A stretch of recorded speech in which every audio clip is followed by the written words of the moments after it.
Okay, so we are back. We had a little bit of challenge.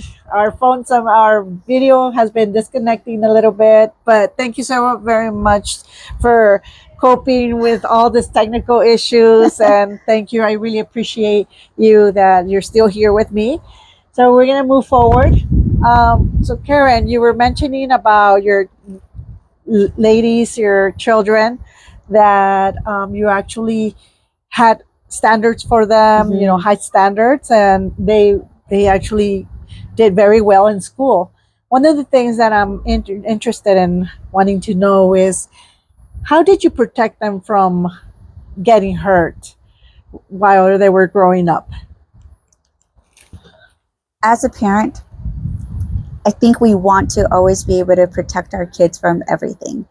You know, things that we've experienced, we want them to learn from our mistakes, but sometimes what I've learned is you have to allow them to also experience it themselves. But growing up, one of the things that my kids taught me is that when I thought they weren't paying attention, when I thought they weren't listening, they were actually taking mental note of what mom is doing. So when you think they're not watching you, they're not listening to you, they're actually taking mental note of what you do. Wow. Okay. Um, and like one of the examples is, my girls always knew that I can't always be there. So when I'm not there, they had to take care of one another, stand up for one another. And they did that, growing up, they did that. Um, they would run into issues at school and they would say, Mom, this happened today, but don't worry about it, Mom. We're going to take care of it. I said, what are you going to do? I said, do I need to step in? No, Mom. We're going to take care of it. We're going to handle it. And I said, you'll let me know if you need me. They said, yes. Wow. And they said, but don't worry, Mom. We're going to take care of it. And I said, okay.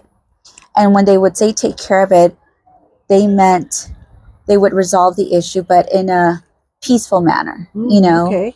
Yes. They would go and talk to, whatever the issue was, go talk to whomever it was. In school, you have Yes. issues with other kids, Oh, tell me. bullies, Yes. things like that. My Wow. kids went through that. Oh, wow. Um, Okay. I would step in at first, and then the girls were kind of paying attention to what I would do. Yes. And so then they kind of took it upon themselves, and then they would start doing what I would do. Wow. Okay. So that's how they would take care of one another when I wasn't around, help each other out. And as far as protecting them from like dangers and anything like that, they just knew if something didn't seem right. I always made sure that they knew that they could talk to me. Yes. That's important. Yes. Very important. Yes. So, Trust. Making sure my number one rule with them when they were growing up was, we don't go to bed mad. Everyone hears that, right? Everyone says that. But we did that. That's awesome. And can you share a little bit about that's awesome. So what I am getting from what I'm understanding is that the in order for the way you would protect them is the way because you were in peace of mind just because the way you were bringing them up and you Yes. knew them, there was that communication. Yes. That was that Yes. trust. Oh, yes. So you were at ease and per se Yes. that just having the conversations that where they mentioned um we'll take care of it, and they would say, but they had a great model. They had a great role model with It was you. hard. It was hard. There were times, when I was struggling. Kids want to do everything. They want to be part of everything. So they joined sports. Okay. I had them in sports. But when they were in sports, that meant, our dinners, our lunches was basically, top ramen, cup of noodles, macaroni and cheese, you know, we struggled, you know. I tried to provide and give them as much as I could with what I had.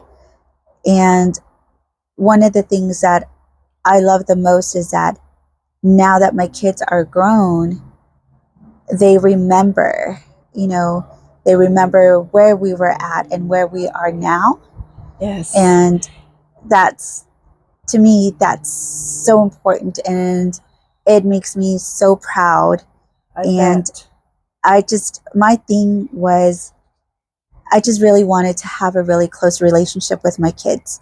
I wanted them, you know, they had already had a letdown, you know. I didn't want to be another letdown for my kids. So I felt like I had to carry the weight of, you know, not just myself, but of another parent. Yeah. And I could not allow my kids to feel like mom let us down. Yeah, you know? no, I mean, wow, it's so impressive of what you're sharing, and it is so true. And now, just by listening to you, I can understand a little bit more of the responsibility, and it's not easy, right? No, So, no. in this case, I would like to continue congratulating you because you're such a wonderful mommy. I've known you for a couple years, and you're just awesome. I Thank totally you. tell you with the bottom of my heart, I really respect you. One of the things that I would like for you to share, if you don't mind, is so 20 years have gone by from the little one, and the other ones are older. Uh-huh. And now, where you're at, I would love for you to share with me and with the audience probably a memory or something that where you were at, and now where you're at right now, and how proud you feel, a memory that stands out that now you see, and that can probably, like, I know it, and I'll tell you, I actually know it. I'll tell you, I do know it, but I want her to share it because every time you share it, the first time she shared it with me, I pretty much almost broke down because that's what I know, and I know that someone like you sharing that memory, that or that experience that you went through, it's really gonna be a